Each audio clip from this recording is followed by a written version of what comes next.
राज्य के भारत सरकार के पूर्व मंत्री आदरणीय डॉक्टर रमेश पोखरियाल निशंक जी, हमारे राज्यसभा के सांसद और भारतीय जनता पार्टी के प्रदेश के अध्यक्ष आदरणीय महेंद्र भट्ट जी, राज्यसभा के सांसद आदरणीय नरेश बंसल जी, उत्तराखंड सरकार के कैबिनेट मंत्री आदरणीय डॉक्टर धन सिंह रावत जी, देहरादून के महापौर भाई सौरभ थपलियाल जी, मुख्य सचिव श्री आनंदवर्धन जी, पुलिस महानिदेशक श्री दीपम सेठ जी एवं सभी यहाँ पर उपस्थित सभी महानुभाव, सभी अतिथिगण और इस कार्यक्रम में उपस्थित हमारे सभी बड़े बुजुर्ग माताएं बहनें, सभी मेरे नौजवान युवा साथियों, हमारे आंदोलनकारियों के सभी आए हुए परिजन, मीडिया के सभी मित्र, मैं आप सभी का आज के इस कार्यक्रम में आप सभी का हृदय से स्वागत करता हूं, आप सबका अभिनंदन करता हूं और आप सभी को स्वतंत्रता दिवस की हार्दिक बधाई एवं शुभकामनाएं देता हूं। आज के इस ऐतिहासिक अवसर पर मैं उन सभी वीर बलिदानियों, स्वतंत्रता संग्राम सेनानियों को भी कोटि कोटि नमन करता हूं, जिन्होंने भारत की आन बान शान की रक्षा के लिए अपना सर्वस्व निछावर कर दिया। साथ ही में बाहरी और आंतरिक शत्रुओं से देश की रक्षा करने वाले हमारे वीर सैनिकों के साथ साथ अर्धसैनिक बलों, पुलिस के सभी बहादुर जवानों को भी नमन करता हूं, जो दिन रात देश की एकता और अखंडता के लिए पूरी निष्ठा और समर्पण के साथ अपने कर्तव्यों का निर्वहन करते हैं। मैं उत्तराखंड राज्य निर्माण के लिए अपना जीवन समर्पित कर देने वाले उन सभी राज्य आंदोलनकारियों को भी श्रद्धापूर्वक नमन करता हूं, जिनके संघर्ष और बलिदान के कारण ही हमें अपनी अलग पहचान और अपना अलग उत्तराखंड राज्य प्राप्त हुआ। मैं हाल ही में प्रदेश के विभिन्न क्षेत्रों में आई प्राकृतिक आपदाओं में प्रभावित हुए सभी परिवारों के प्रति भी गहरी संवेदनाएं व्यक्त करता हूं।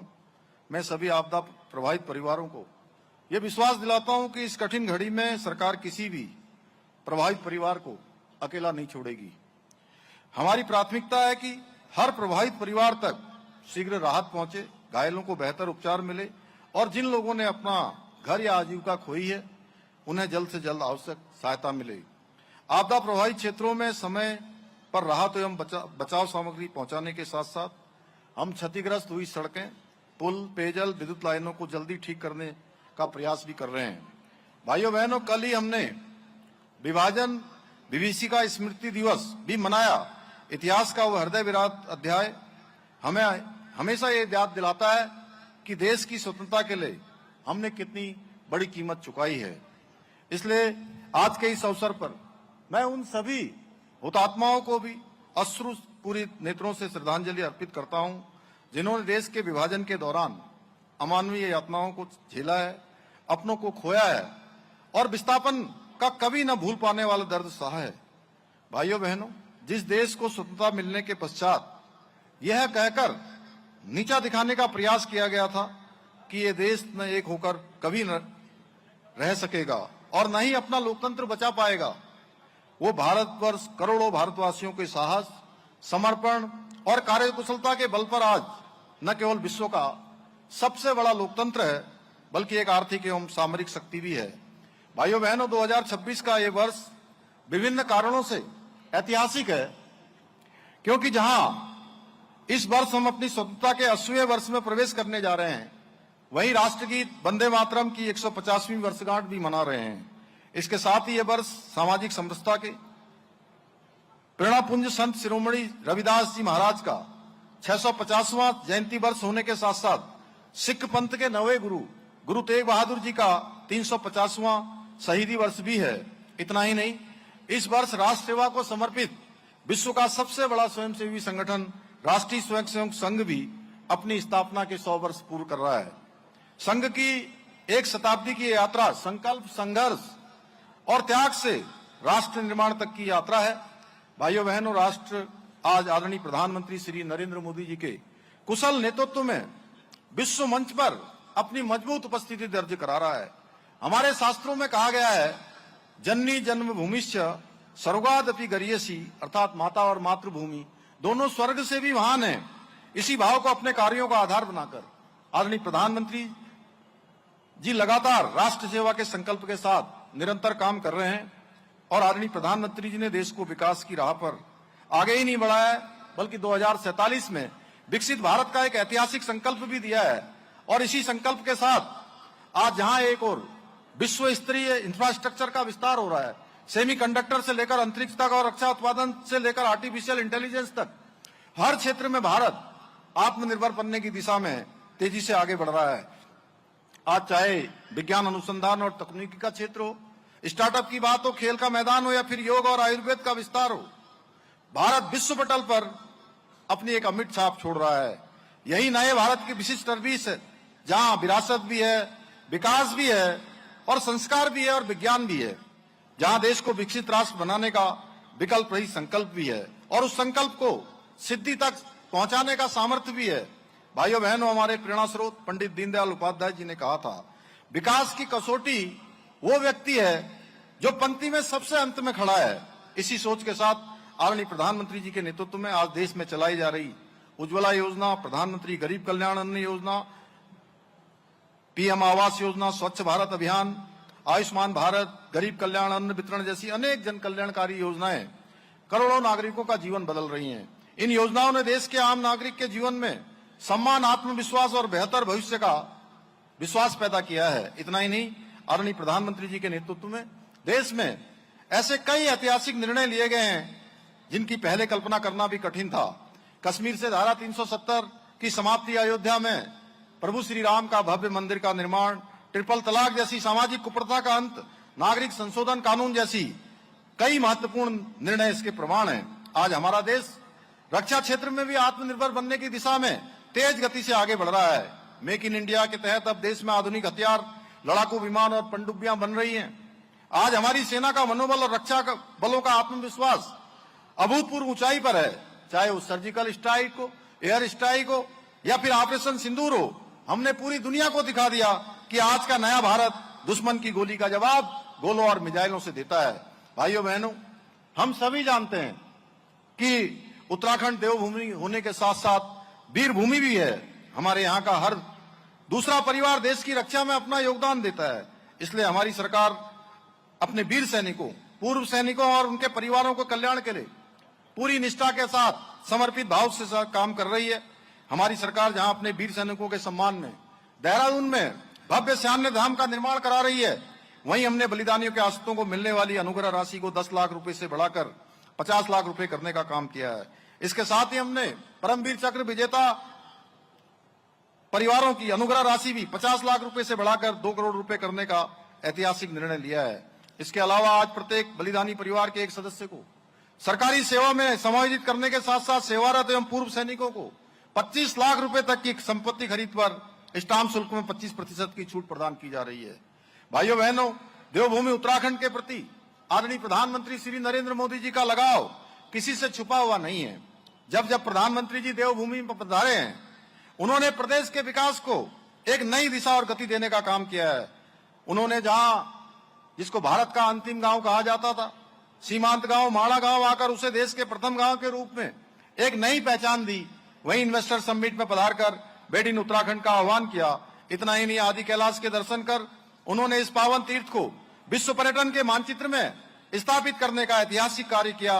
उत्तराखंड में पहली बार हुए राष्ट्रीय खेलों के उद्घाटन के अवसर पर पधारकर जहां आदरणीय प्रधानमंत्री जी ने देवभूमि को खेल भूमि के रूप में एक नई पहचान दी, वहीं अपनी हर्षिल और मुखवा की यात्रा पर उन्होंने राज्य में शीतकालीन पर्यटन को बढ़ावा देने के लिए शीतकालीन यात्रा का शुभारंभ किया। इतना ही नहीं, पिछले वर्ष राज्य की रजत जयंती वर्ष में आकर उन्होंने आगामी 25 वर्षों के लिए उत्तराखंड के विकास का स्पष्ट विजन भी हमें प्रदान किया है। भाइयों बहनों, आप सभी को याद होगा, वर्ष 2021 में आदरणीय प्रधानमंत्री जी ने बाबा केदार के धाम से कहा था कि 21वीं सदी का तीसरा दशक उत्तराखंड का दशक होगा। और आज हम आदरणीय प्रधानमंत्री जी के उस कथन को चरितार्थ करने के लिए प्रतिबद्ध होकर काम कर रहे हैं। हमारी सरकार ने वर्ष 2035 तक विकसित उत्तराखंड के निर्माण का लक्ष्य निर्धारित किया है और इसके लिए जहां हम एक और शिक्षा, स्वास्थ्य, बिजली, सड़क, पेयजल और हवाई कनेक्टिविटी जैसी मूलभूत आवश्यकताओं को बेहतर बनाने का प्रयास कर रहे हैं। वहीं हमने 30 से अधिक विशिष्ट नीतियां बनाकर राज्य के सर्वांगीण विकास का विस्तृत रोड मैप भी तैयार किया है। हमने RRR अर्थात रोड, रेल और रोपवे का फोकस करते हुए जहां राज्य में सड़कों का विस्तार किया है, वहीं ऋषिकेश कर्णप्रयाग रेल परियोजना द्वारा पहाड़ों तक रेल पहुंचाने के स्वप्न को साकार करने के लिए भी हम तेजी से काम कर रहे हैं। दिल्ली देहरादून एक्सप्रेस का उदाहरण आप सभी के सामने है, जिसने प्रदेश की राजधानी से देश की राजधानी तक पहुंचने में लगने वाले समय को अभूतपूर्व रूप से कम करने का काम किया है। इतना ही नहीं, आज राज्य में रोपवे कनेक्टिविटी को विस्तार देने के लिए केंद्र सरकार के सहयोग से विभिन्न परियोजनाओं पर कार्य किया जा रहा है। भाइयों बहनों, ये डबल इंजन सरकार का कमाल है कि वर्षों से लंबित जमरानी, लखवाड़, किसाऊ तथा सोंग बांध परियोजनाओं पर आज तेजी से कार्य किया जा रहा है। इन सभी योजनाओं के पूरा होने पर हम राज्य की पेयजल एवं ऊर्जा संबंधी आवश्यकताओं को आसानी से पूरा कर सकेंगे। भाइयों बहनों, केदारनाथ बद्रीनाथ धाम के पुनर्निर्माण, केदारखंड, मानसखंड, मंदिरमाला मिशन, ऋषिकेश हरिद्वार कॉरिडोर और शारदा कॉरिडोर, हरिपुर यमुना तीर्थ पुनर्विकास, शीतकालीन यात्रा आदि विभिन्न पहलों के माध्यम से आज हमारी आध्यात्मिक विरासत के साथ साथ प्रदेश की अर्थव्यवस्था को विस्तार देने का कार्य भी किया जा रहा है। और इन्हीं प्रयासों का परिणाम है कि आज उत्तराखंड में धार्मिक पर्यटन लगातार नई ऊंचाइयों को छू रहा है। भाइयों बहनों, ये हमारे लिए अत्यंत गर्व का विषय है कि अब तक जहां 4 धाम यात्रा में इस वर्ष श्रद्धालुओं की संख्या 47 लाख का ऐतिहासिक आंकड़ा पार कर चुकी है, वहीं इस वर्ष कांवड़ मेले के दौरान भी 4 करोड़ से अधिक कांवड़ यात्री कांवड़ लेकर अपने गंतव्यों को रवाना हो चुके हैं। इतना ही नहीं, हमारी सरकार द्वारा प्रारंभ की गई शीतकालीन यात्रा को लेकर भी श्रद्धालुओं में जबरदस्त उत्साह देखने को मिला है। पिछले वर्ष लाखों की संख्या में श्रद्धालुओं ने शीतकालीन तीर्थ स्थलों के दर्शन किए हैं। भाइयों बहनों, मुझे पूरा विश्वास है अगले वर्ष धर्म नगरी हरिद्वार में आयोजित होने वाले कुंभ महापर्वों पर भी हम एक नया रिकॉर्ड बनाने में सफल होंगे। यह आंकड़े केवल श्रद्धालुओं की बढ़ती हुई संख्या नहीं बताते हैं, बल्कि ये उत्तराखंड में पर्यटन, रोजगार, सुरक्षा और विकास की नई तस्वीर प्रस्तुत करते हैं। पर आज हमारा राज्य धार्मिक पर्यटन तक ही सीमित नहीं है, बल्कि वेलनेस और एडवेंचर टूरिज्म के साथ साथ फिल्म शूटिंग, वेडिंग डेस्टिनेशन के पसंदीदा केंद्र के रूप में भी उभर रहा है। हमारा प्रयास है कि उत्तराखंड आने वाला प्रत्येक श्रद्धालु, पर्यटक जहां एक और एक अनूठा आत्मिक अनुभव लेकर लौटे, वहीं राज्य के एक ब्रांड एम्बेसडर के रूप में भी नए उत्तराखंड की सकारात्मक तस्वीर को देश और दुनिया के सामने रखे। भाइयों बहनों, हम चाहते हैं आने वाले वर्षों में हमारा युवा केवल नौकरी तलाशने वाला नहीं, बल्कि रोजगार देने वाला बने। इस दिशा में कार्य करते हुए आज प्रदेश में स्टार्टअप इकोसिस्टम को मजबूत किया जा रहा है। इसके लिए जहां एक और इनक्यूबेशन सेंटर बनाए जा रहे हैं, वहीं 200 करोड़ रुपए के वेंचर फंड की व्यवस्था भी की गई है। इसके अलावा हम अपने स्थानीय उत्पादों को अंतर्राष्ट्रीय स्तर पर पहचान दिलाने का भी प्रयास कर रहे हैं। हाउस ऑफ हिमालयाज नामक अम्ब्रेला ब्रांड की शुरुआत भी हमने की है। इससे जहां एक और हमारे स्थानीय उत्पादों को बाजार मिल रहे हैं, वहीं युवा और महिलाओं को स्वरोजगार के नए अवसर भी प्राप्त हो रहे हैं। आज राज्य में हमारी होम स्टे योजना द्वारा हजारों युवा अपने घरों से ही स्वरोजगार के नए अवसर पैदा कर रहे हैं। साथ ही मुख्यमंत्री सौर स्वरोजगार योजना द्वारा हरित ऊर्जा का उत्पादन कर आर्थिक रूप से सशक्त हो रहे हैं। इसके अलावा आज यहाँ राज्य में विभिन्न उद्योगों को स्थापित कर युवाओं के लिए रोजगार के अवसर बढ़ाने हेतु उधम सिंह नगर के किच्छा खुरपिया फार्म में 1000 एकड़ से अधिक भूमि पर स्मार्ट इंडस्ट्रियल टाउनशिप विकसित की जा रही है। वहीं सिटकुल में नए उद्योग स्थापित किए जा रहे हैं। इतना ही नहीं, हम उत्तराखंड के उच्च शिक्षा प्राप्त कर रहे विद्यार्थियों को गुणवत्तापूर्ण शिक्षा एवं बेहतर रोजगार के अवसर उपलब्ध कराने के लिए IAS, PCS, CDS, बैंकिंग सहित विभिन्न प्रतियोगी परीक्षाओं की ऑनलाइन कोचिंग की सुविधा उपलब्ध कराने जा रहे हैं। इस पहल के माध्यम से प्रदेश के 10,000 विद्यार्थी देश के प्रतिष्ठित कोचिंग संस्थानों के विशेषज्ञ शिक्षकों से ऑनलाइन मार्गदर्शन एवं प्रशिक्षण प्राप्त कर सकेंगे, जिससे प्रतियोगी परीक्षाओं को बेहतर तैयारी कर अपने उज्जवल भविष्य का वो निर्माण कर सकें। भाइयों बहनों, हमारा प्रयास है कि उत्तराखंड के सरकारी विद्यालयों में पढ़ने वाला कोई भी प्रतिभाशाली विद्यार्थी केवल संसाधनों के अभाव में अपने सपनों से वंचित न रहे और उसे देश की प्रतिष्ठित प्रतियोगी परीक्षाओं की तैयारी के लिए गुणवत्तापूर्ण शिक्षा और समान अवसर मिल सके। इसी उद्देश्य को ध्यान में रखते हुए शीघ्र ही प्रदेश के सरकारी विद्यालयों में पढ़ने वाले प्रतिभाशाली छात्र छात्राओं को बेहतर अवसर उपलब्ध कराने के लिए मुख्यमंत्री युवा भविष्य निर्माण योजना भी हम शुरू करने जा रहे हैं। इस योजना के अंतर्गत 11वीं और 12वीं के विद्यार्थियों को प्रतियोगी परीक्षाओं की ऑनलाइन कोचिंग उपलब्ध कराई जाएगी। प्रथम चरण में प्रदेश के 10,000 छात्र छात्राओं को निःशुल्क ऑनलाइन कोचिंग दी जाएगी। इस योजना के लिए सरकार द्वारा 7 करोड़ रुपए की धनराशि भी स्वीकृत की जा चुकी है। भाइयों बहनों, हमारी सरकार उत्तराखंड को देवभूमि के साथ साथ खेल भूमि के रूप में भी स्थापित करने के लिए काम कर रही है। इस दिशा में काम करते हुए पिछले वर्ष राज्य में 38वें राष्ट्रीय खेलों का सफल और भव्य आयोजन किया गया और इन खेलों में हमारे खिलाड़ियों ने 103 पदक जीतकर यह सिद्ध कर दिया कि उत्तराखंड के युवा हर क्षेत्र में अपनी प्रतिभा का लोहा मनवा सकते हैं। अब हम राज्य में खेल इंफ्रास्ट्रक्चर को विकसित करने पर भी विशेष रूप से ध्यान दे रहे हैं। इसके लिए हमने पहली बार राज्य में स्पोर्ट्स लीगेसी प्लान भी बना रहे हैं। इसके अंतर्गत प्रदेश के 8 शहरों में 23 नई खेल अकादमियां स्थापित की जाएंगी। इतना ही नहीं, आज जहां राज्य में महिला स्पोर्ट्स कॉलेज प्रारंभ हो गया है, वहीं खेल विश्वविद्यालय का निर्माण भी किया जा रहा है। भाइयों बहनों, हमारी देवभूमि योग, आयुर्वेद और अध्यात्म की धरती भी है। हमने अपने इस सामर्थ्य को दुनिया तक पहुंचाने के लिए नई योग नीति लागू की है। हमारा प्रयास है कि उत्तराखंड को योग और अध्यात्म की वैश्विक राजधानी के रूप में स्थापित किया जाए। इस दिशा में कार्य करते हुए हम प्रदेश में आयुर्वेदिक एवं प्राकृतिक चिकित्सा, योग और आध्यात्मिक पर्यटन को बढ़ावा देने के लिए गढ़वाल और कुमाऊं दोनों ही मंडलों में एक स्पिरिचुअल इकोनॉमिक जोन भी स्थापित करने जा रहे हैं। भाइयों बहनों, हमारी मातृशक्ति राज्य की नींव है। इस नींव को मजबूत करने के लिए हमारी सरकार सशक्त महिला, सशक्त उत्तराखंड के अपने संकल्प को साकार करने के लिए निरंतर कार्य कर रही है।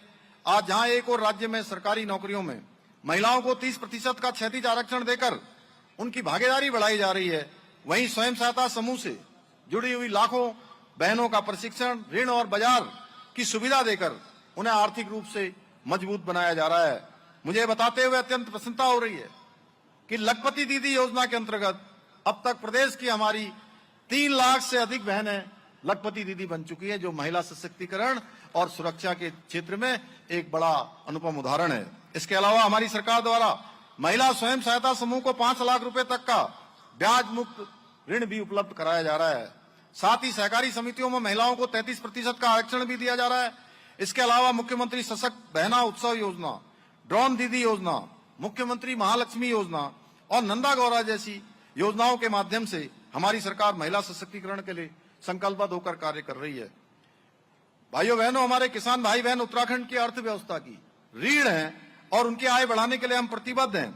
हम जहां एक और किसान भाई बहनों को 3 लाख रुपए तक का ऋण बिना ब्याज के दे रहे हैं, वहीं फार्म मशीनरी बैंक के माध्यम से उन्हें कृषि उपकरण खरीदने के लिए 80% तक की सब्सिडी भी देने का हमने प्रावधान किया है। इसके अलावा हम किसानों के लिए नहरों से सिंचाई को पूरी तरह से निःशुल्क कर दिया गया है। इसके साथ ही राज्य में गेहूं खरीद पर 20 रुपए प्रति क्विंटल का बोनस दिया जा रहा है और गन्ने के मूल्य में 30 रुपए प्रति क्विंटल की बढ़ोतरी की गई है।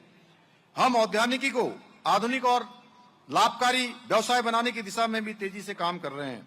इसके लिए राज्य में नई सेब नीति, नई कीवी नीति, ड्रैगन फ्रूट नीति, महक क्रांति नीति, मौन पालन नीति, स्टेट मिलेट मिशन आदि अनेक नई पहलें प्रारंभ की हैं।